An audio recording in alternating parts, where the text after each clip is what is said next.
Le grand dialogue. Sigi Kafoba. Idawani wa Makara. Le grand dialogue, l'émission des débats du studio Tamani sur votre radio. Chenni Beri. Halud Mauni. Chenni Beri. Sigi Kafoba. Le grand dialogue. Comment accroître la résilience des communautés face aux effets du changement climatique à Mopti? C'est le thème du grand dialogue d'aujourd'hui. Les fortes pluies, les inondations, la rareté de certaines espèces aquatiques, la réduction du rendement agricole sont entre autres effets du changement climatique connus à Mopti. Cette situation affecte gravement les moyens de subsistance de la population à Mopti. Pour y faire face, des programmes d'appui à l'adaptation au changement climatique ont été mis en place dans la région. Quelles sont les améliorations constatées? Les normes environnementales sont-elles respectées à Mopti? Nous parlons de ce sujet aujourd'hui avec Abdul Karim Maïga. Il est membre de l'Association malienne de défense des droits de l'homme. Il milite aussi au niveau du Conseil régional de la société civile à Mopti. Bonsoir, monsieur Abdoulaye. Bonsoir. Notre second invité est Khadija Kane. Elle travaille à la direction régionale de l'hydraulique de Mopti. Bonsoir. Bonsoir, madame. Notre troisième invité est Sekou Sissé. Il est membre de l'association de gestion des catastrophes et des inondations à Sofara. Bonsoir. Bonsoir, madame. Je suis Mariam Koulibaly. Bienvenue. Le grand dialogue. Alors, qu'est-ce que le changement climatique, madame Khadija Kane? Qu'est-ce que le changement climatique selon vous? Selon mon entendement, comme on le dit bien, le changement climatique, je peux le définir comme un changement de température, le changement de nos conditions de vie à l'heure actuelle. Là. Et quand je parle de changement de température, je fais référence au réchauffement climatique. On constate ces derniers moments qu'il y a une forte chaleur, la température est trop montée. Donc tout ceci nous permet de définir un peu le changement climatique. Est-ce que le phénomène a un impact ici à Mopti? Évidemment, on constate couramment ces phénomènes-là ici. Et notamment pendant la période de chaleur, la région de Mopti était parmi les régions les plus chaudes sur le territoire malien. Les températures sont allées de 42 jusqu'à 47 degrés. Et pendant la période hivernale aussi, qui est cette période-là, on constate aussi une montée excessive du niveau d'eau dans les cours d'eau et souvent aussi des pluies, des pluies abondantes par localité aussi, qui causent des effets d'inondation. Donc tout ceci, c'est des effets du changement climatique. Et la forte chaleur qui est due aussi à la montée des températures, tout ceci sont des effets de changement climatique qu'on constate ici dans la région. Je vous rappelle que nous sommes dans un décor un peu particulier. Nous sommes un peu dans les rues de la région de Mopti pour pouvoir animer cette émission pour plus de proximité avec la population. Alors, monsieur Abdul Karim Maïga, en plus de ce que madame Kane vient de dire, quels sont les effets du changement climatique que vous aussi vous avez eu à constater étant membre d'une organisation de la société civile? Ok, je vous remercie beaucoup. Donc les effets, je pense que ça saute à l'œil. On a vu dernièrement la période de sèche qui est passée là. On a vu des augmentations de température. On a vu une chaleur qu'on avait rarement vue. Les personnes âgées nous ont dit qu'ils ont rarement, depuis leur existence, ils ont rarement vu que les températures atteignent ces degrés-là. Donc ça c'est vraiment un effet que tout le monde a vécu ici. En même temps, cette année aussi, on a vu des quantités de pluie jamais enregistrées. Donc il y a cela. En plus, ajouté à cela aussi, on voit la rareté aussi de certains produits.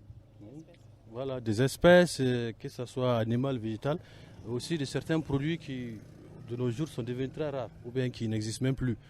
Donc tout cela est dû au changement et aussi les effets néfastes de l'action de l'homme sur la nature.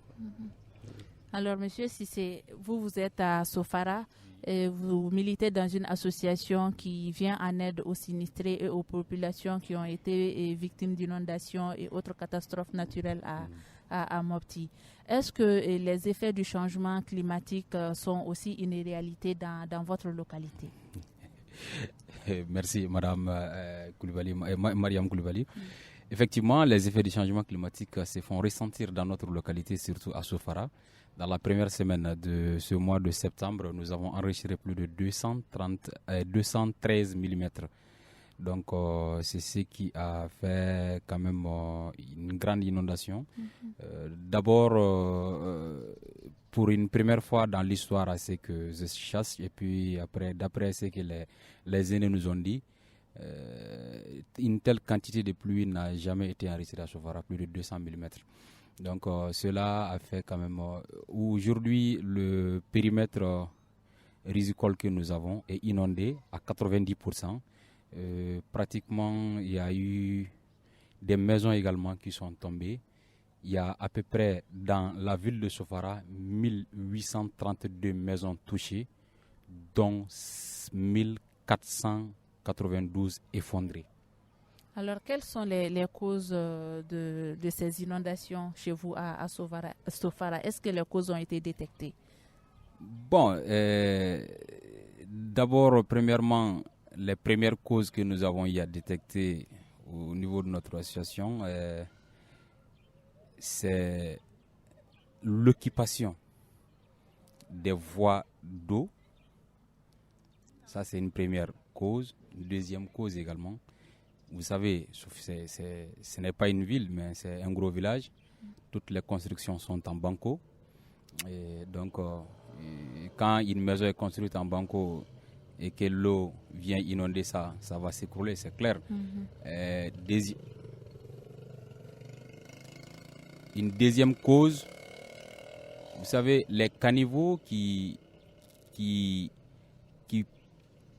drainent les eaux vers les autres localités sont occupés. C'est bouché. Donc nous avons constaté que les personnes qui sont à côté de ces caniveaux-là se sont permis quand même de mettre, de verser des ordures, de jeter des ordures dans ces caniveaux-là. Ça fait partie des choses qui ont fait que l'inondation est arrivée. Mais la première cause principale quand même, c'est la quantité de pluie tombée qui n'a jamais été enregistrée. Mais de nos jours, on est en train de voir également, pas seulement que cette quantité de pluie, mais nous constatons que le lit du fleuve est en train de s'élargir. Et aujourd'hui, l'eau est en train de rentrer dans le village même, à un certain niveau que nous-mêmes n'avons jamais vu. Donc on est en train de crier au secours. Nous avons eu à prendre des premières dispositions d'abord. On va en parler au cours de l'émission. D'ici là, nous allons redonner la parole à Khadija Kane. Khadija, quelles sont les causes de ce changement climatique constaté ici dans la région de Mopti? Votre co-débatteur Anna a évoqué quelques-uns. Qu'est-ce que vous avez à ajouter? Justement, pour un peu appuyer ce que mon prédécesseur a dit, puisque nous sommes en train de parler du changement climatique, moi je dirais que la première cause et même la cause principale même de ces inondations sont dues d'abord au changement climatique, les changements de température. C'est comme un cycle. Donc nous avons d'abord commencé par la forte chaleur. Cette forte chaleur-là, donc l'air qui monte en haut, donc elle est très humide. Ça augmente un peu l'accumulation de l'atmosphère en haut, donc ce qui peut aussi engendrer des fortes pluies. Et aussi cette terre-là qui est en haut, ça aussi ça peut se déplacer parce que lorsque la pression, le poids est trop lourd, ça peut se déplacer de façon inégale. On constate aujourd'hui qu'il y a certaines zones souvent qui n'enregistraient pas, comme il avait bien dit, qui n'enregistrent pas autant de pluie. Et qu'aujourd'hui, ils ont une très forte pluie. Et vice-versa. Il y a aussi des zones qui enregistraient, qui avaient habituellement enregistré des plus fortes pluies et qui n'enregistrent pas des fortes pluies aujourd'hui. Donc tout ça, c'est des effets du changement climatique. Lorsqu'il y a la forte chaleur, il faut s'attendre aussi à une forte pluie. Ça, c'est un cycle naturel. Maintenant, je dirais aussi que c'est dû aux actions de l'homme. Il a parlé de l'élargissement du lit, du cours d'eau. Ça, c'est dû à l'ensemblement. Et cet ensemblement provient de quoi? La coupe abusive des arbres. Puisque lorsqu'il y a le vent, C'est les arbres qui permettent aussi de stopper un peu l'avancée du sable dans les cours d'eau. Donc nous sommes en train, on constate aujourd'hui qu'il y a une très forte pression sur les arbres. Il y a la coupe abusive des arbres, ce qui engendre aussi l'ensablement des cours d'eau, d'où l'élargissement des cours d'eau. Il y a aussi l'occupation des sols. Nous constatons aujourd'hui que c'est vrai, il y a l'urbanisation, la population qui augmente, il y a la population qui grandit. Donc les lits des cours d'eau sont occupés par endroits. Les canaux de drainage des cours d'eau, les gens utilisent aussi ça comme des dépôts d'ordures.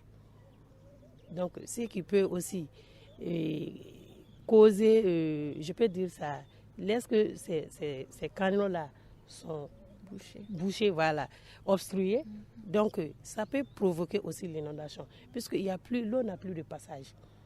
L'eau n'a plus de passage, donc tout ça, ça peut engendrer l'inondation. Donc je dirais en quelque sorte, il y a les effets naturels, qui est le changement climatique, et qui est aussi par conséquence dû aussi aux effets, disons aux actions anthropiques, l'action de l'homme. Voilà. Et les caniveaux qui sont utilisés par des populations comme dépôt d'ordures. Oui. Mais est-ce qu'il n'y a pas aussi un problème d'assainissement, un problème d'aménagement de la ville, un lieu où les populations n'ont pas de dépôt d'ordures, les populations n'ont pas d'endroit où accumuler les tas d'ordures. C'est un peu ce qui les pousse à, même si c'est un peu malheureux de jeter les ordures dans les caniveaux. Est-ce que quelque part les autorités aussi n'ont pas une part de responsabilité? Bien évidemment, oui. Bien évidemment, je dirais que l'autorité a sa part à jouer, mais il faut aussi un changement de comportement à tous les niveaux. L'autorité, je dirais que c'est nous. C'est nous-mêmes. Lorsqu'on n'est pas habitué à ce genre de comportement, à corriger ce genre c'est l'incivisme. Il y a beaucoup de canivets aussi. On a constaté que l'État a aménagé beaucoup d'endroits aussi. Les gens l'utilisent pour d'autres fins.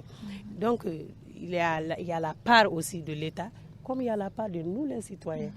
On doit changer de comportement. Il faut une sensibilisation. Avant d'en arriver aux solutions, nous allons donner la parole à M. Maïga. Monsieur Maïga, quelles sont les régions, les villes ou bien les villages, les lieux de rassemblement qui ont été beaucoup inondés ici dans la région de Mopti?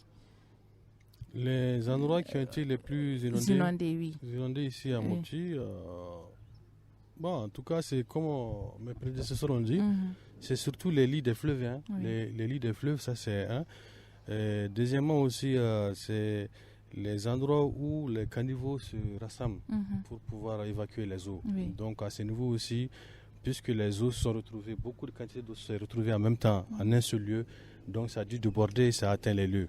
Bon, et puis il y a les marchés aussi. Généralement ici, en tout cas à Sévaré-Mopti, les marchés sont des endroits qui n'ont pas été bien aménagés et qui aussi enregistrent beaucoup de mouvements. Donc du coup, avec la boue, quand il y a une petite quantité d'eau, donc l'eau a du mal à s'écouler. Donc ça stagne et puis avec les mouvements, les marches que les gens font dedans, donc ça devient de la boue et l'eau stagne, ça ne peut plus aller, quoi. On a parlé aussi de la disparition ou de la rareté de certaines espèces aquatiques et autres. Est-ce que vous avez des exemples palpables ici à Mopti d'espèces aquatiques ou bien des arbres qui ont eu à disparaître sous les effets du changement climatique? Vous en avez des exemples? Des exemples concrets pour vous citer des noms, je n'en ai pas tout de suite. Des poissons qu'on ne retrouve plus dans le fleuve, vous en avez des exemples? Madame, vous en avez des espèces qu'on ne retrouve plus ici à Mopti sous les effets du changement climatique? Vous en connaissez? Ok. Alors, monsieur Sissé, vous avez parlé de champs inondés. Est-ce que ces inondations n'auront pas un impact sur le rendement, sur les récoltes cette année?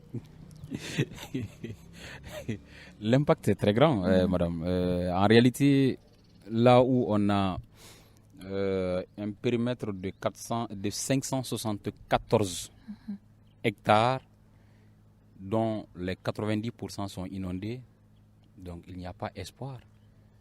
Nous, aujourd'hui, nous n'avons aucun espoir pour sauver la campagne de cette année. Pas d'espoir. Pas d'espoir.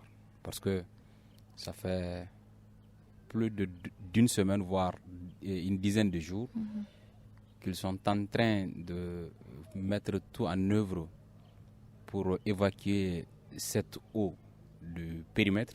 Malheureusement, on tire aujourd'hui, demain on vient trouver que ce qu'on a tiré, c'est pratiquement le double qui est venu. Donc du coup, il n'y a pas espoir pour qu'on sauve la campagne de cette année. Sauf miracle. Il s'agit uniquement des champs de riz ou bien des autres cultures aussi qui sont impactées? Bon, c'est vrai, nous sommes une zone qui cultive à la fois le riz et le mil. Mais les cultures, c'est-à-dire le mil, là, ça c'est généralement des champs qui sont sablonneux. Les champs qui sont sablonneux n'aiment pas beaucoup la pluie. Là aussi, il n'y a pas un grand espoir. Ça va jouer sur le rendement. Mais les champs rizicoles, là, l'espoir est très, très, très minime en réalité. Sauver la campagne de cette année, vraiment, ce n'est pas... En tout cas, nous, on ne va pas. Mais l'Éternel est puissant. Il peut nous trouver peut-être d'autres moyens pour sauver la campagne. Sinon, nous, on ne voit aucun moyen pour sauver la campagne. Alors, Madame Khadija Kane, vous qui travaillez à la direction de l'hydraulique ici dans la région de Mopti, est-ce que vous avez eu à faire un bilan des inondations et des catastrophes qui ont eu dans la région pendant cet hivernage-là, en termes de maisons effondrées, en termes de bétail emporté ou bien de populations sinistrées? Nous avons quelques informations. Sinon, ces informations ne relèvent pas de notre département. D'accord. C'est le développement social qui gère ça. Mais on a quand même participé à des rencontres, puisque l'hydraulique fait partie du comité de gestion des crises et catastrophes dans la région. Donc, à travers ces rencontres-là, on a quand même noté quelques informations qui diraient que, comme il a si bien dit, des périmètres sont inondés, les maisons sont tombées. Oui, mais en chiffres, je ne peux pas vraiment définir ça. Voilà. On parle de la montée des eaux ici dans la région de Mopti. Mais quelle est la particularité de cette année? Habituellement, est-ce que la région ne connaissait pas cette montée des eaux, vu que Mopti est une zone où il y a assez d'eau habituellement? Et quelle est la particularité de cette année? La particularité de cette année est surtout... toujours l'effet des changements climatiques qui augmente, qui va toujours en galop. On a fait une comparaison tout dernièrement entre cette année et les années 1967. On a constaté que les niveaux enregistrés, ces derniers trimestres-là, les niveaux enregistrés est toujours supérieur au niveau des années 1967, là où la région a connu une très forte inondation. Il y a aussi l'année 2022 et l'année 2018 où la région a enregistré d'inondations, ce qui fait que la particularité de cette année est que les niveaux enregistrés à la même date sont toujours supérieurs au niveau enregistré pendant ces années antérieures-là que je viens de citer.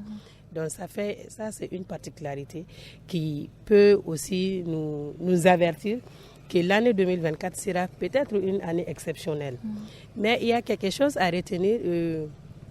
L'inondation dans une zone peut être due à deux facteurs. Il y a la montée des cours d'eau.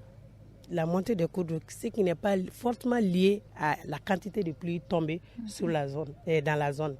Je parle particulièrement de la région du Mopti. L'inondation dont tu as parlé dans le sec de Djéné, à Sofara, pendant la première semaine du mois de septembre, il y avait on a enregistré une forte pluie dans la région de Banyangara.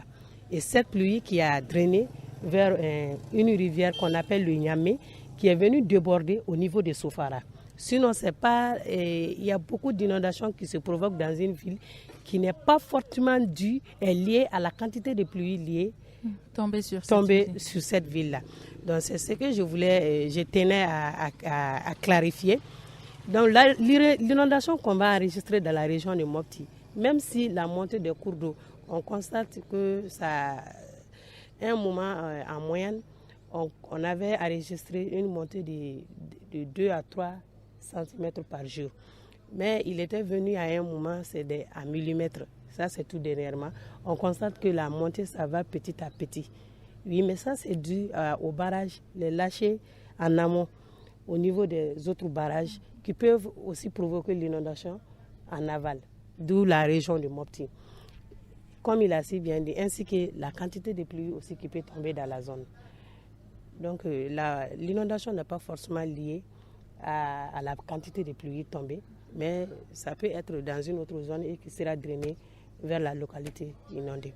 Alors, Monsieur Maïga, vous qui êtes membre d'une organisation de la société civile, est-ce que les populations ont conscience qu'ils ont un impact ou bien qu'ils sont quelque part la cause de ce changement climatique-là, ici dans la région de Mopti? Ok, merci beaucoup. Absolument, moi je pense que les populations sont tout à fait conscientes de leur rôle dans ces changements climatiques. Comment? Est-ce qu'ils le manifestent? Qu'est-ce qui prouve qu'ils savent que quelque part, eux aussi, ils sont la cause de ce changement climatique? Oui, parce que les effets sont directement ressentis par les populations. Non seulement on avait parlé de comparaison par rapport aux années précédentes, et aussi actuellement, quand vous voyez les quantités de récoltes ou bien les quantités d'aliments disponibles par rapport aux années passées, on voit que nettement, ça a beaucoup changé. Même les cultures, avant les cultures, la production que ça pouvait donner, ça a beaucoup changé. Et les gens savent que c'est directement lié aux effets du changement climatique. Avant, il y avait des quantités très très abondantes et on voit que les ressources se raréfient. Ça, c'est un constat que tout le monde sait que c'est dû à la surexploitation. C'est clair. Mais est-ce que les populations ont conscience qu'il faut changer de comportement et d'attitude pour pouvoir minimiser un peu les effets de ce changement climatique-là? Absolument, absolument. Les populations ont conscience elles-mêmes, non seulement parce que avec les mesures mises en place par les autorités, non seulement étatiques, mais aussi les ONG, il y a des comités villageois, ou en tout cas communautaires, qui surveillent ces pratiques-là. Et on sait que par rapport aux pratiques des populations, donc vraiment ça joue beaucoup sur les ressources. Bon, souvent peut-être que les gens se disent qu'ils n'ont pas souvent trop le choix, vu que les denrées sont rares. Donc c'est ce qu'ils ont sous la main qu'ils exploitent. Bon, je pense que c'est dû aussi à la population galopante par rapport à la production et par rapport à la disponibilité des ressources, malheureusement. Alors, M. Sekou, si c'est vous qui venez en aide aux populations sinistrées à Sofara, et depuis le début de cette situation, quelles sont les aides que vous avez eu à apporter aux populations sinistrées? D'accord. Par rapport aux aides, premièrement, le jour J, même le jour où même cette pluie s'est abattue sur le village, nous sommes sortis en groupe pour quand même aller aider les uns et les autres. Donc nous avons eu à faire une grande mobilisation par rapport à cela. Heureusement, c'est vrai, toute vie est chère, mais en matière de perte en vie humaine, on a pu minimiser les dégâts. Il n'y a eu qu'une seule perte en vie humaine. Donc après ça, il y a eu automatiquement, on a essayé de faire une autre mobilisation pour mobiliser quelques fonds, parce que l'inondation a provoqué autre chose également, après l'effondrement des maisons, mais aussi les céréales qui se trouvaient peut-être dans les greniers, dans les magasins, se sont retrouvés dans l'eau. Celui qui avait peut-être 10 sacs s'est retrouvé avec 3 sacs. Donc là, ça veut dire que ça fait appel à la famine directement. Donc nous sommes mobilisés pour secourir les gens, pour les aider à sortir de cette difficulté, d'abord par rapport à l'effondrement des maisons, mais après également, on a pu quand même mobiliser quelques fonds selon nos moyens. Nous avons fait des cotisations, tout, pour trouver quelques sommes et acheter du riz et de l'huile pour donner aux sinistrés, afin qu'ils puissent quand même trouver quelque chose à mettre sous les dents avant qu'on puisse trouver autre chose encore. Les mobilisations sont en cours et il y a également des ONG qui sont venues, mais ces ONG-là sont venues d'abord pour enregistrer les personnes sinistrées Parce que d'abord, c'est le développement social qui est venu. C'est ce qui m'a même permis de donner le chiffre que je viens de donner tout de suite par rapport aux maisons effondrées et choses et touchées. Donc, et ils ont fait un premier enregistrement. Donc maintenant, après, il y a la Croix-Rouge également qui a fait... La Croix-Rouge et le développement social ont travaillé ensemble pour recenser toutes ces personnes-là, toutes ces familles. Maintenant, il y a NRC qui est venu, une ONG qui est venue quand même enregistrer également les gens. Donc ils nous ont pas... On comprend qu'ils sont venus enregistrer les gens pour amener de l'aide. Mais depuis l'inondation jusqu'à nos jours, on n'a pas enregistré, on n'a pas vu une aide qui est venue peut-être de l'État ou encore de quelqu'un d'autre pour quand même appuyer ces populations. Mais seulement c'est que notre association, c'est-à-dire les ressortissants de la commune de Fakala, les ressortissants du village de Sofara, se sont mobilisés, ce qu'ils ont pu avoir, c'est ce qu'on a pu donner aux uns et aux autres. Donc, est-ce que ces populations ont pu être relogées ou bien ils sont installés dans les écoles? Il y a de ces populations une grande partie est dans les écoles. Et il y a d'autres également qui sont allés sur d'autres sites avec beaucoup de difficultés. Parce que là où deux ou trois personnes dormaient dans une chambre, s'ils dorment à 6-7, donc là ça veut dire qu'ils dorment avec beaucoup de difficultés.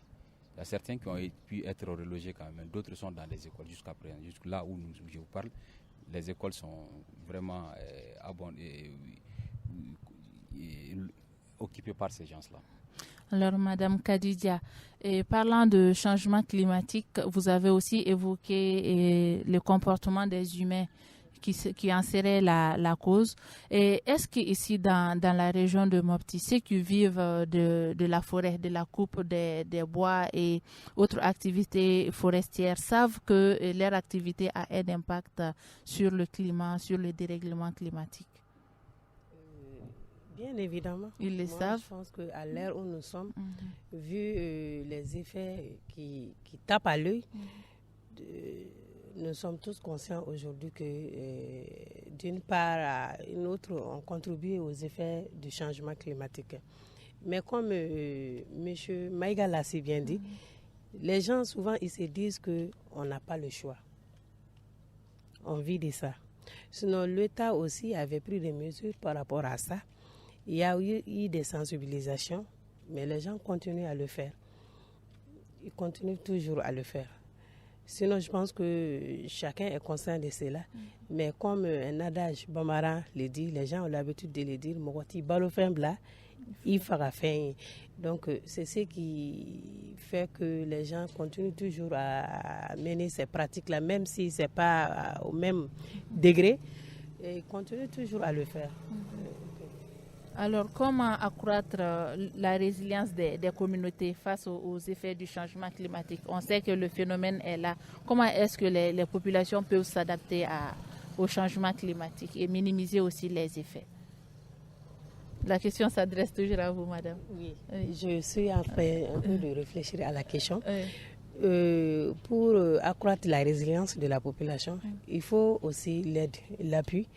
Bien vrai qu'on a l'appui des ONG humanitaires ici qui contribuent beaucoup même à la résilience communautaire, qui appuient beaucoup la communauté par rapport à la résilience. Il faut aussi, l'État aussi fait de son mieux.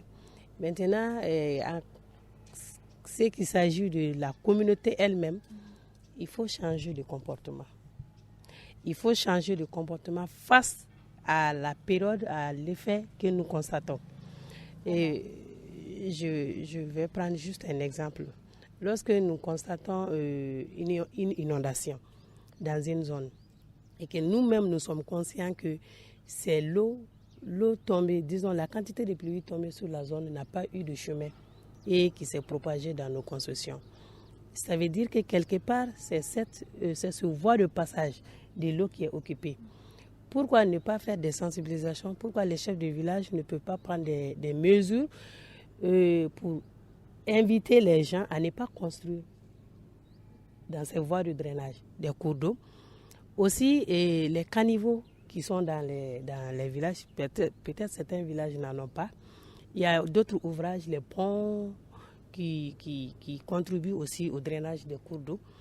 Pourquoi ne pas demander à la population de faire le curage, fréquemment de faire le curage de ces caniveaux-là, éviter de telle sorte que les ponts, les ponts là ne soient pas endommagés, surtout à l'approche des pluies. Aussi les maisons effondrées, puisque la plupart des maisons ici dans la région de Mopti sont à Banco.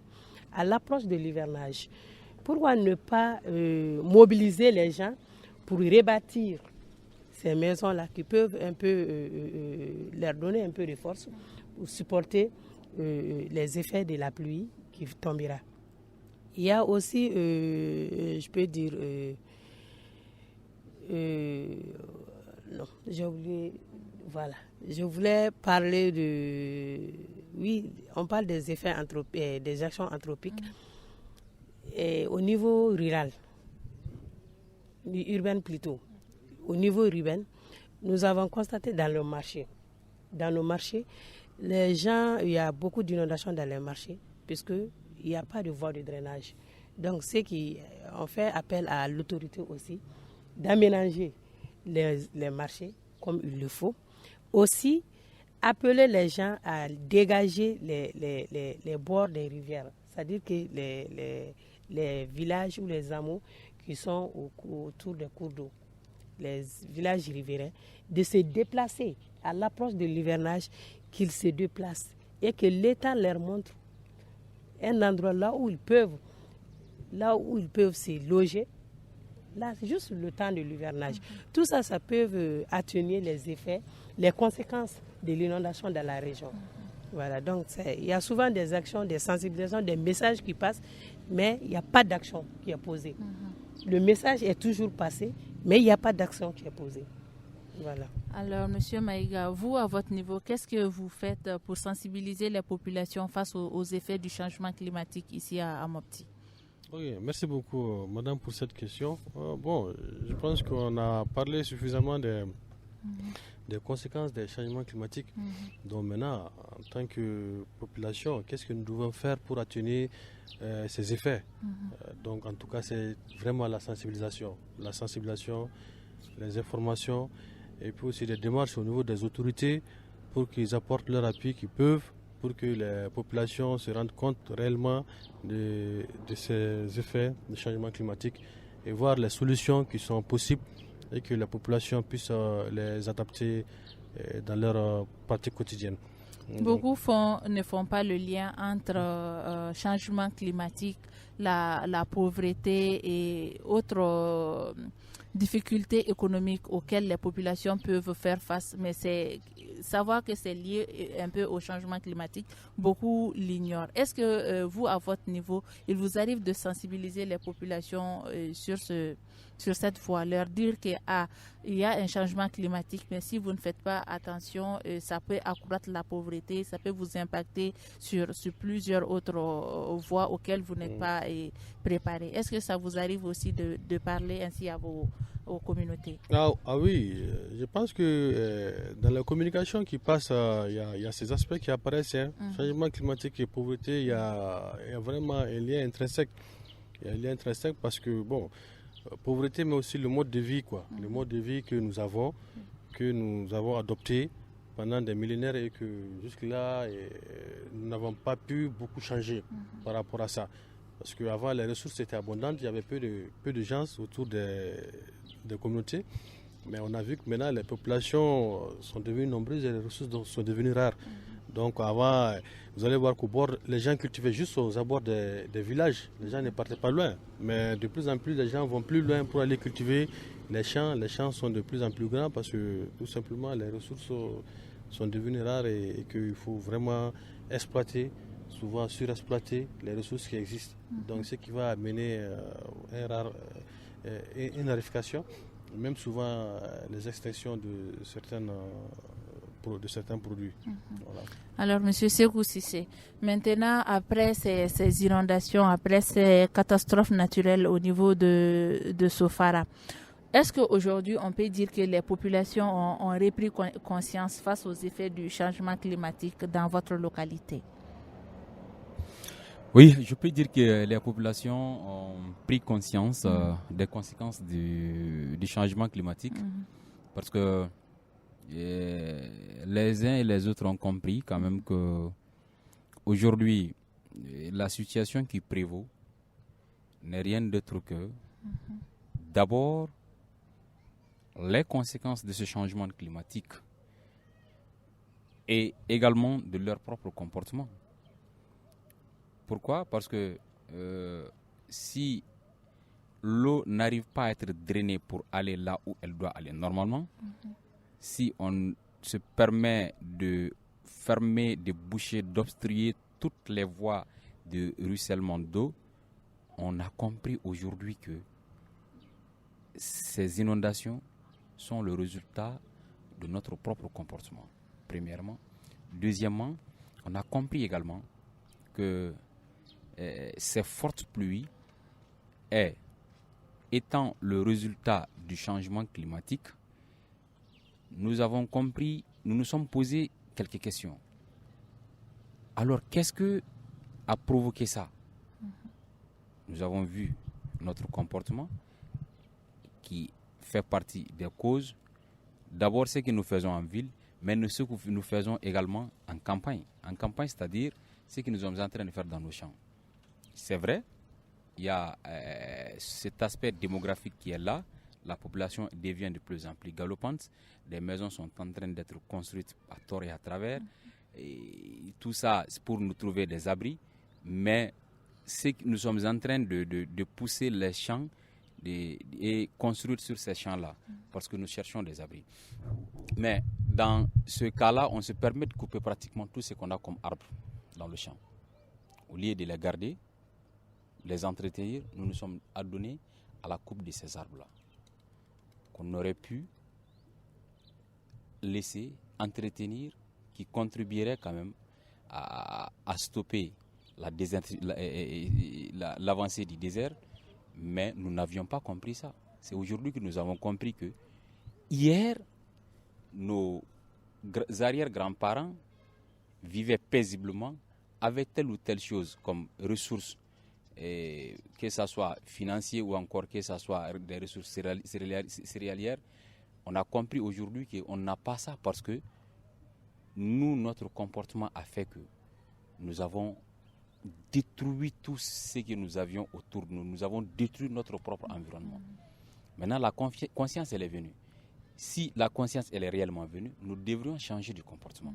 Et ce changement de comportement ne peut arriver que lorsque nous conjuguons tous nos efforts et qu'on parle tous dans le même, on parle tous le même langage et qu'on se sensibilise, qu'on accepte également d'appliquer ces messages de sensibilisation qui nous ont été livrés ou encore donnés par des personnes qui sont encore plus qui ont plus de connaissances et plus de capacité d'analyse plus que nous. Vous avez parlé des causes qui sont des causes du changement climatique liées à l'homme, le fait que dans votre localité il y a une coupe abusive des bois, mais est-ce que les populations aussi savent que l'utilisation d'intrants et de pesticides d'une façon pas contrôlée peut aussi impacter le sol et par conséquent impacter le changement climatique, amener le changement climatique? Est-ce que les populations ont cette information-là?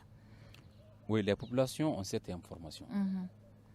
Pourquoi? Parce que, ne serait-ce que dans les débats, j'entends parler certains, l'utilisation abusive de l'engrais chimique détruit parfois c'est-à-dire pas seulement le sol, même les eaux de ruissellement. Les céréales même, pour lesquelles on est en train de le mettre, pour les avoir abondamment. Il y a ces gens qui trouvent également que c'est-à-dire que les cultures qui n'ont pas reçu d'engrais chimiques sont plus agréables, plus délicieux que les cultures qui ont reçu d'engrais chimiques. Donc là, ça veut dire qu'ils sont conscients que l'utilisation de ces engrais chimiques, de ces produits chimiques pour rendre abondant le rendement est très grave.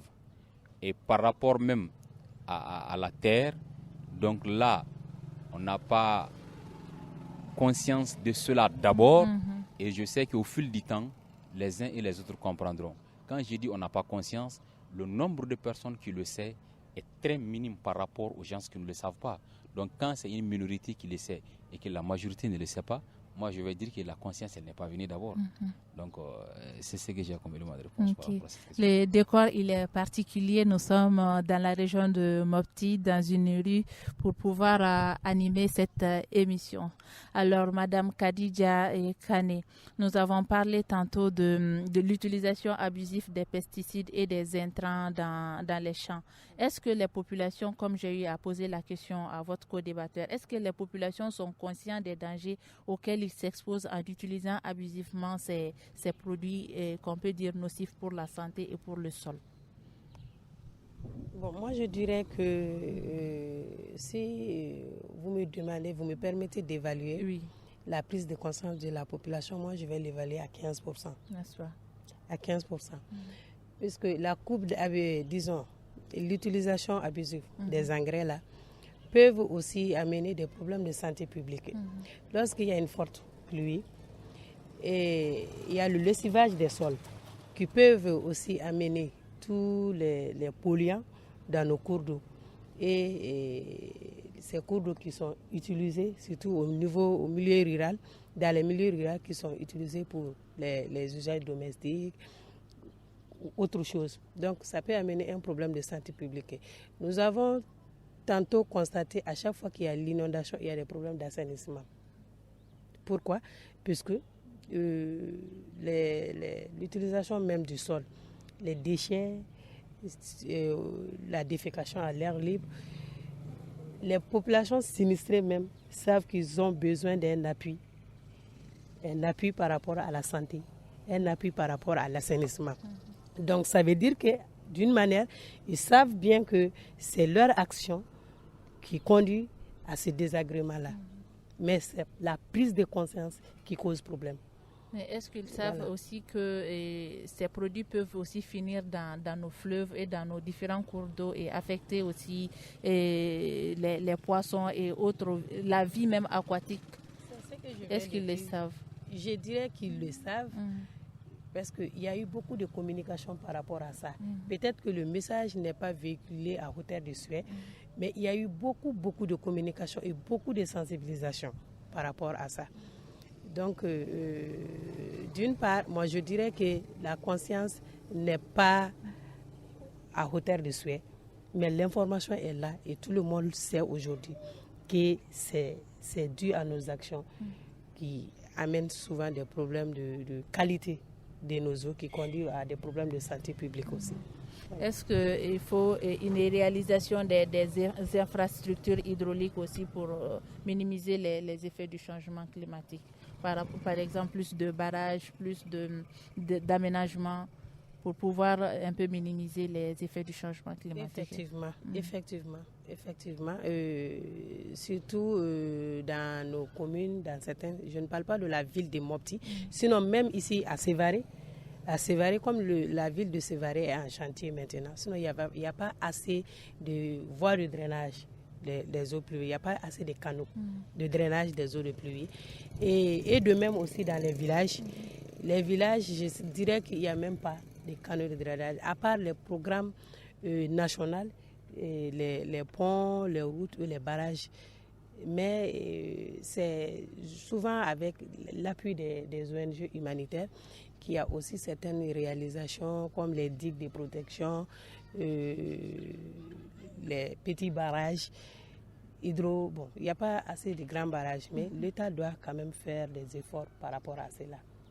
Il y a bien vrai qu'on a les effets anthropiques, mais l'appui de l'État sert aussi de faire des ouvrages qui peuvent un peu atténuer les effets néfastes du changement climatique. Alors, M. Maïga, de quoi est-ce que les populations ont besoin actuellement pour pouvoir minimiser un peu l'effet du changement climatique, selon vous, dans la région de Mopti? Merci beaucoup, Mariam. Bon, de mon avis, en tout cas, les populations ont besoin de beaucoup d'informations, quoi. En tout cas, il y a de l'information, mais il faut en tout cas intensifier cette information, cette sensibilisation au niveau des populations Et réellement, par rapport au vécu, tout le monde a vécu les effets de ce changement. Je pense qu'il faut carrément les faire comprendre que c'est dû à souvent, pas tout le temps, hein, mais souvent aussi à nos comportements, et que seul le changement de comportement peut nous amener à quitter cela. Mais je pense qu'aussi, il faut que les autorités aussi s'assument, quoi. Souvent, il y a des normes qui sont là, des principes, mais en tout cas, chacun voit ce qu'il peut y gagner tout de suite. Quand vous voyez que les gens utilisent abusivement l'engrais, c'est pour tous avoir beaucoup de produits et les écouler sur le marché, et peut-être qu'eux-mêmes ils ne les consomment pas. Mais donc je pense que c'est les autorités qui doivent être plus vigilants et appeler ces gens-là à respecter les normes. Alors pour terminer, M. Cissé, de quoi est-ce que les populations de Sofara ont besoin actuellement? De plus de sensibilisation, de plus de moyens ou bien de plus d'infrastructures pour pouvoir minimiser ou bien mettre fin aux effets du changement climatique dans votre localité? D'emblée, je vais dire les trois. N'est-ce pas? Nous avons besoin des trois. D'abord, nous avons besoin de sensibilisation. Oui. Les uns et les autres pour qu'on puisse changer de comportement. Et nous avons besoin également de moyens pour pouvoir faire face à ces conséquences du changement climatique. Et nous avons besoin également de l'appui, que ce soit de l'État ou encore d'autres partenaires, pour nous permettre de nous en sortir de ce gouffre en réalité. C'est la fin de cette émission. Le thème portait sur comment accroître la résilience des communautés face aux effets du changement climatique à Mopti. Nos invités étaient Abdul Karim Maïga, il est membre du conseil régional de la société civile de la région de Mopti. Khadija Kane, elle travaille à la direction régionale de l'hydraulique. Notre troisième invité est M. Sekou Cissé, il est membre de l'association de gestion des catastrophes et des inondations à Sofara. Je suis Mariam Koulibaly. La partie technique était gérée par Mamadou Ouattara et Ibrahim Sanogo. Merci et à demain, Inch'Allah.